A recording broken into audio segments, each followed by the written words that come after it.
Il y a 15 ans, j'ai cofondé une société qui s'appelait Nextedia, qui était un opérateur dans le marketing digital, qui accompagnait des grands annonceurs dans toute leur transformation marketing et digital. Et accessoirement, j'étais devenu business angel en investissant mon premier ticket dans une startup.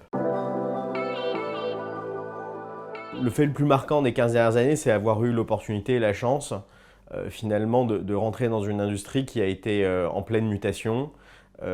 Voilà, Internet, ça a changé et la tech a complètement changé les usages et donc a créé des opportunités entrepreneuriales qui ont été probablement sans précédent. Donc déjà, c'est une chance absolument exceptionnelle de comprendre les rouages de cette industrie, de pouvoir en être un acteur et puis et au fond prendre énormément de plaisir dans ce que je fais. Donc le fait marquant tout au long de ces 15 années, c'est probablement le plaisir.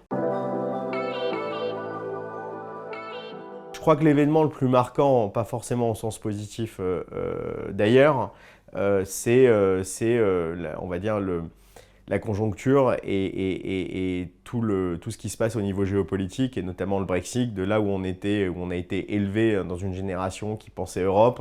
On voit que les choses sont quand même en train de se fractionner, et c'est plutôt assez dommageable pour notre futur et le futur de nos enfants. Je crois que c'est déjà extrêmement difficile de créer une entreprise européenne.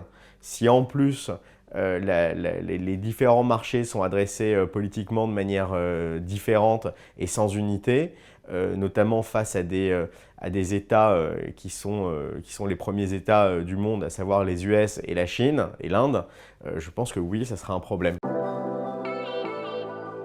Depuis 15 ans, je trouve que la vraie évolution, c'est finalement que les gens ont accès à un nombre de médias incommensurable, ce qui n'était pas le cas il y a 15 ans où on avait ses marques médias préférées, on les achetait en kiosque, alors qu'aujourd'hui on fait plutôt du snacking média plutôt qu'un vrai gueuleton média, je dirais. Et donc c'est une opportunité et c'est en même temps une menace assez forte pour les marques médias. Ça les pousse à se réinventer et je crois que finalement, il n'y a que le consommateur qui compte et donc il faut l'écouter. Il faut partir du principe qu'il vit avec son temps, avec les outils qui sont les outils d'aujourd'hui et donc adapter au mieux son offre à ces nouveaux usages. Déjà en 2020, la façon dont on travaille avec ses collaborateurs, elle est différente non pas de 2005 mais de 2019. Puisque 2020, ça a été une année qui a énormément remis en question nos manières de fonctionner à vitesse et à marche forcée. Je crois que dans nos industries, on était plutôt habitués à avoir un relationnel qui pouvait se passer partiellement en télétravail et partiellement en présentiel. Et là, les choses ont de manière forcée évolué.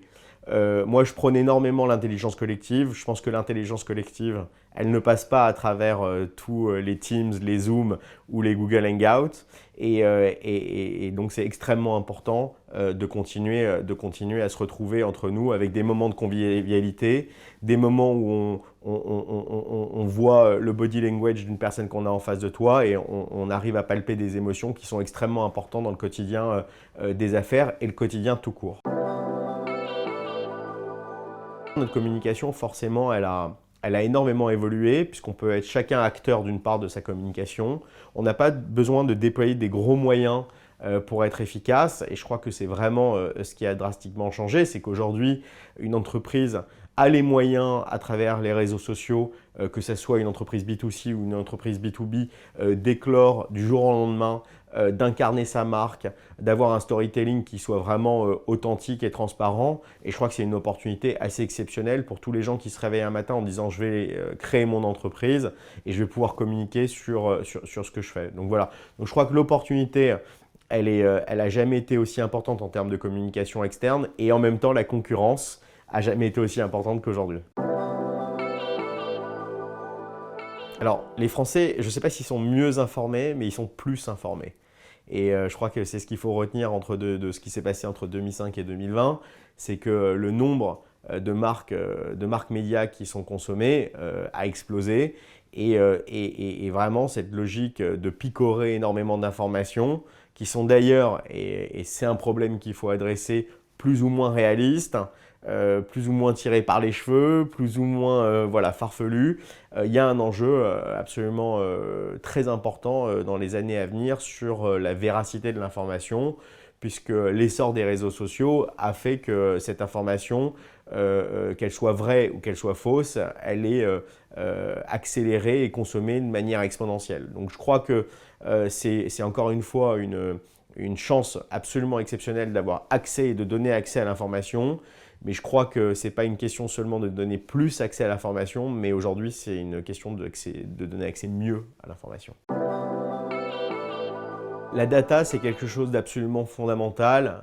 Beaucoup de gens l'ont théorisé, beaucoup de gens ont appelé ça l'or du XXIe siècle. Je peux faire que abonder dans ce sens-là. Et je crois surtout que là où elle a un impact absolument exceptionnel, elle est d'une part extrêmement importante dans l'intelligence qu'on produit à l'intérieur d'une entreprise. Et qui dit intelligence produite à l'intérieur d'une entreprise dit efficacité de cette entreprise. Mais surtout, ce qui m'intéresse dans la data, c'est que grâce à ces données, on peut finalement personnaliser et beaucoup plus adapter l'offre qu'on va amener devant un client. Et de là où on a vécu des années où le client a été assailli de messages publicitaires, de messages de fidélité autour de la fidélité client, etc., on se dit que grâce à la data, il va en avoir moins, mais mieux. Et c'est vrai que c'est une opportunité absolument incroyable pour des business qui veulent se lancer dans la personnalisation et dans vraiment l'adaptation du produit au client. Alors, la première application que je vais garder, c'est un petit jeu de backgammon, voilà, pour jouer. La deuxième application que je vais garder, c'est WhatsApp, parce qu'en fait, j'ai envie de communiquer avec mes proches et que jusqu'à preuve du contraire, c'est quand même un outil absolument exceptionnel. La troisième application que je vais garder, c'est Apple Music et l'ensemble de l'accès, on va dire, à des podcasts, de la musique, du livre, etc. Puisque je vais enlever Amazon, puisque par définition, je ne peux pas me faire livrer sur l'île déserte. La quatrième que je vais garder, c'est YouTube, parce qu'il reste quand même énormément de choses à apprendre à travers YouTube, et c'est vraiment une base, on va dire, de connaissances qui est absolument exceptionnelle. Et voilà, et je crois que je vais m'arrêter là, puisque la banque en ligne, je la rends, et tous les autres usages, je les rends.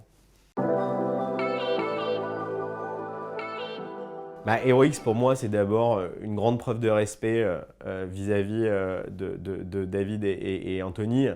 On a commencé ensemble dans les mêmes époques, on s'est suivis en tant qu'entrepreneurs et souvent je cite Heroix comme une réussite entrepreneuriale absolument exceptionnelle pour une raison très simple, c'est qu'il faut se rappeler de l'environnement concurrentiel d'Heroix, premier groupe indépendant au milieu de groupes internationaux, mondiaux.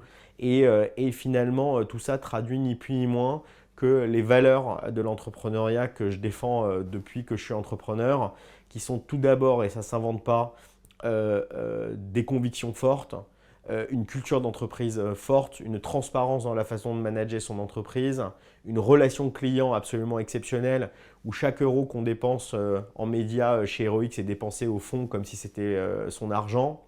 Et énormément de travail, un drive opérationnel très fort. Et au fond, quand on met tout ça bout à bout, en fait, il n'y a pas de secret. C'est-à-dire qu'en fait, les choses arrivent. Et donc voilà, donc à chaque fois que je vois Heroix, à chaque fois qu'on est en interaction avec cette entreprise, on est finalement très fiers de travailler avec l'ensemble des collaborateurs et les dirigeants, parce que finalement, c'est des gens qui nous ressemblent et il devrait y en avoir plus. Je leur souhaite quand même de prendre beaucoup de plaisir dans leur travail au quotidien, parce que c'est une industrie qui est absolument passionnante. Et c'est vrai que opérer pour des grands annonceurs et des grandes marques qui sont en pleine mutation, c'est quelque chose de motivant. Ensuite, voilà, je leur souhaite de continuer à grandir comme ils l'ont fait dans les 15 dernières années. Grandir en termes de taille d'effectifs, grandir en chiffre d'affaires, grandir probablement géographiquement pour créer un géant de la communication qui est né en France et qui pourra rayonner bien au-delà, parce que c'est finalement le parcours de ces 15 années, j'ai envie de dire, a été le plus dur et que le meilleur est à venir. Donc plein de bonnes choses à MyMedia.